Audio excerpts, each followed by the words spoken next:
Mi nombre es Magalía Bruj, soy médica especialista en medicina interna y a continuación les voy a presentar la clase de anafilaxia y shock anafiláctico del programa de docencia e instrucción permanente del SAMER. La anafilaxia es una reacción sistémica aguda y potencialmente mortal que principalmente está mediada por una reacción inmunológica, por la inmunoglobulina E, que produce a su vez la activación de mastocitos y basófilos, y esta la liberación de mediadores inflamatorios como histamina, leucotrienos y prostaglandinas.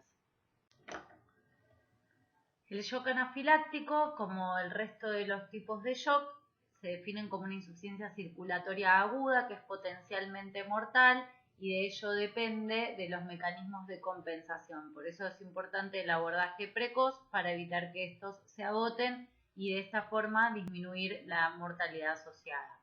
Se va a producir una alteración en la capacidad de perfusión de los tejidos y de las necesidades metabólicas celulares, con una disminución consecuente de los nutrientes y del oxígeno a nivel tisular. Esto se conoce como disoxia.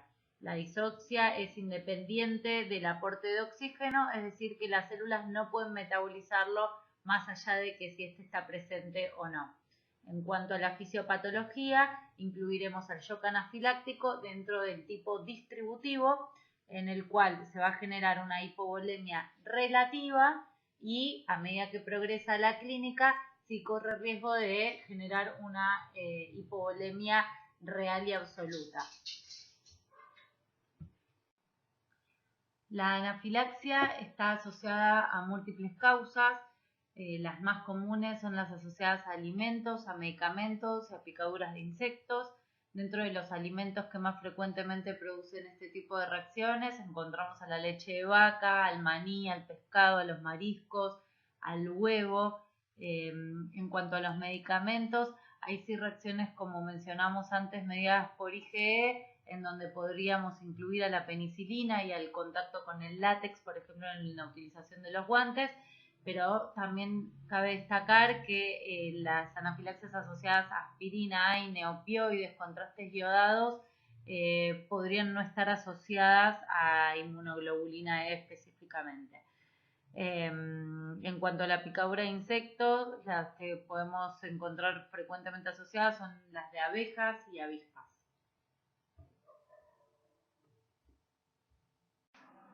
La anafilaxia podrá manifestarse de múltiples formas dependiendo de la respuesta de cada organismo y del tiempo de evolución. Incluso pueden ser locales o una vez que progresan puede haber un compromiso sistémico. La piel puede encontrarse fría, pálida, sudorosa. Los pacientes pueden presentar lesiones pruriginosas, urticaria, eritema, edema de vía aérea respiratoria superior, ronquera, estridor, tos, sibilancia, disnea. A nivel abdominal, los pacientes pueden presentar dolor y pueden presentar asociado náuseas y vómitos. Y como mencionamos antes, en reacciones sistémicas el paciente puede manifestar hipotensión, venas colapsadas, taquicardia. En algunos casos, los pacientes pueden presentar cefalea y mareo, y en algunas bibliografías también se describen las contracciones uterinas. Recordemos que a medida que la enfermedad progresa, los pacientes pueden presentar signos de hipoperfusión, en donde también se podrá constatar retraso del relleno capilar, lívido reticular, alteraciones del sensorio o cambios en el sensorio habitual, alteraciones del ritmo diurético. Recordemos que la diuresis normal va entre 30 a 50 mililitros hora y puede ser menor en pacientes añosos o con enfermedad renal crónica. Pueden presentar también síntomas. Según esta clasificación, que incluye parámetros clínicos únicamente, podremos arribar a un diagnóstico precoz de anafilaxia. Tengamos en cuenta que con uno solo de estos tres que se mencionan a continuación, ya llegamos al diagnóstico de anafilaxia. La clasificación de Brown nos permite evaluar el grado de severidad en el cual se encuentra el paciente. Los diferencia en 3 grados, leve, moderado y severo. Leve incluye a los pacientes que presentan síntomas o signos cutáneos o incluso del tejido celular subcutáneo. Moderado, ya los pacientes empiezan a manifestarse con sintomatología respiratoria, cardiovascular o gastrointestinal. Y en cuanto a los pacientes que se incluyen dentro del grupo de anafilaxia severa, ya presentan un compromiso sistémico que evidencian agotamiento de los mecanismos de compensación con hipoxia, hipotensión o compromiso del sistema nervioso central. La rapidez en la identificación de la hipoperfusión y la rápida intervención terapéutica son la clave para preservar la función de los órganos vitales y la vida del paciente. Con respecto al abordaje prehospitalario, se iniciará primero con medidas de bioseguridad y el triage. Se procederá a realizar el ABCDE. Recordemos que tenemos que evaluar entonces la vía aérea, la ventilación, la respiración, la oxigenación, la circulación, el grado de deshabilidad del paciente y principalmente la exposición que produjo la clínica en la cual se encuentra. Lo más importante en los pacientes con anafilaxia es justamente evaluar la permeabilidad de la vía aérea y no demorar la intubación orotraqueal, que es la que asocia a estos pacientes al mayor riesgo de mortalidad. Si el edema de la vía aérea superior es notorio y eso complica la intubación orotraqueal, se procede a la cricotirotomía. La cricotirotomía es un procedimiento quirúrgico en donde se realiza a nivel de la línea media entre el borde inferior del cartílago tiroides y el borde superior del cartílago anular, y las indicaciones son el estridor, el severo edema facial y de las vías respiratorias superiores, como la lengua, la mucosa oral y la mucosa faríngea. En el ámbito prehospitalario se puede administrar adrenalina 0,3 a 0,5 miligramos intramuscular en la parte lateral del muslo. En los pacientes que llevan consigo el autoinyector, a pesar de presentar síntomas leves, hay que administrar la adrenalina intramuscular sin dudar. También se puede utilizar en el ámbito prehospitalario la administración de corticoides también de forma intramuscular o endovenosa, y después también pueden continuar de forma ambulatoria si el paciente no requiere de un traslado con corticoides vía oral. También la misma indicación con respecto a los antihistamínicos, que en la mayoría de los casos utilizamos Benadryl o cetericina. La oxigenoterapia se utilizará en insuficiencia respiratoria, anafilaxia prolongada posterior a varias dosis de adrenalina, pacientes que tengan antecedentes de asma, EPOC, cardiopatías crónicas, manifestación de isquemia miocárdica reciente o pacientes que reciben beta-adrenérgicos de acción corta inhalatorios y que podrían no estar respondiendo al tratamiento instaurado. En cuanto al tratamiento intrahospitalario, se realizará el ABCDE nuevamente y se asegurará de forma definitiva la vía aérea, en el caso de la intubación orotraqueal o en el caso de la cricotirotomía si no se pudo realizar en el ámbito extrahospitalario.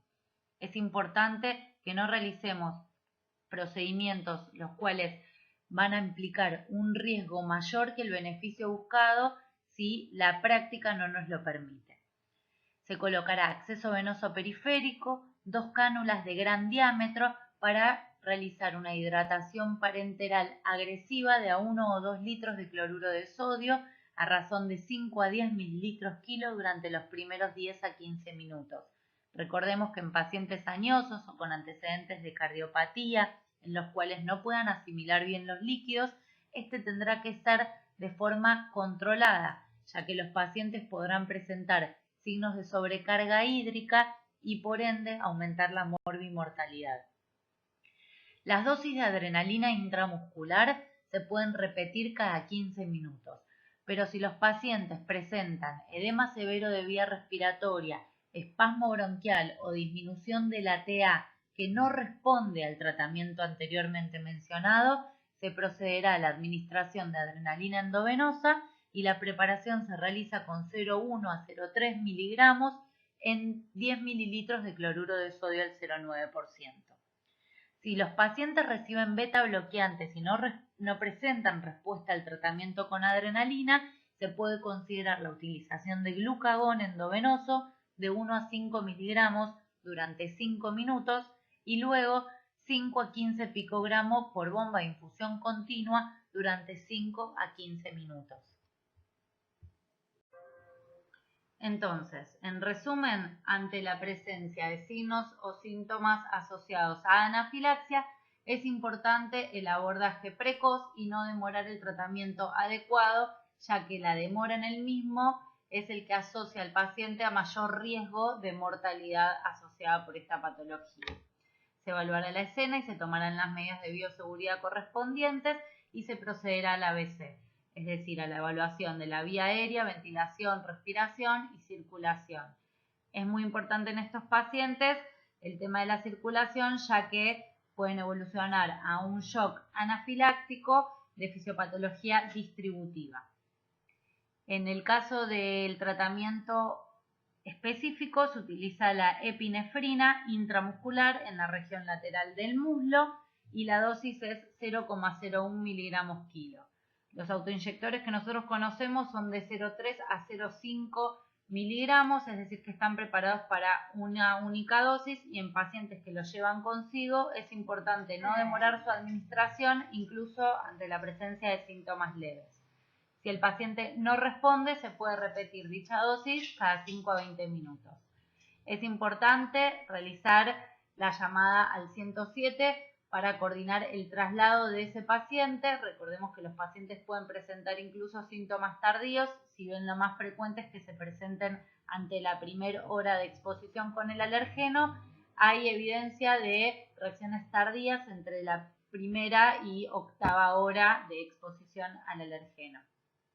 Mientras se realiza el traslado, el paciente debe estar en una correcta posición, es decir, acostado, boca arriba, con los miembros sobreelevados para garantizar la perfusión a nivel del sistema nervioso central. Y si el paciente tiene náuseas o vómitos, sintomatología gastrointestinal, es importante ponerlo en decúbito lateral en una posición de seguridad para evitar aspiración del contenido gástrico. Se debe administrar oxígeno y fluidos endovenosos para una adecuada perfusión intravascular y si el paciente no responde, se evaluará en el contexto intrahospitalario la administración de epinefrina endovenosa y los vasopresores de forma monitoreada. Con respecto a los beta-2 agonistas inhalatorios, en el caso de los pacientes que presentan broncoespasmos o sibilancias, los antihistamínicos, los vasopresores y los glucocorticoides se debe considerar como tratamientos complementarios. Recordemos que el tratamiento específico es la administración de epinefrina o adrenalina. En pacientes con compromiso sistémico y pacientes con requerimiento de adrenalina intramuscular es importante el seguimiento y la observación aproximadamente de 12 horas para tener en cuenta la consideración de la fase tardía de la reacción.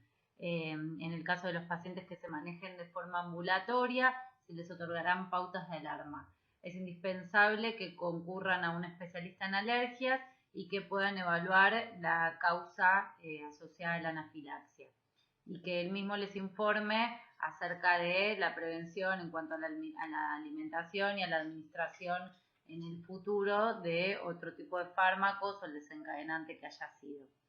Es importante que el paciente entienda toda esta información e incluso el entorno esté capacitado para poder alarmarse ante determinada clínica que pueda llegar a presentar el paciente con antecedentes de alergia.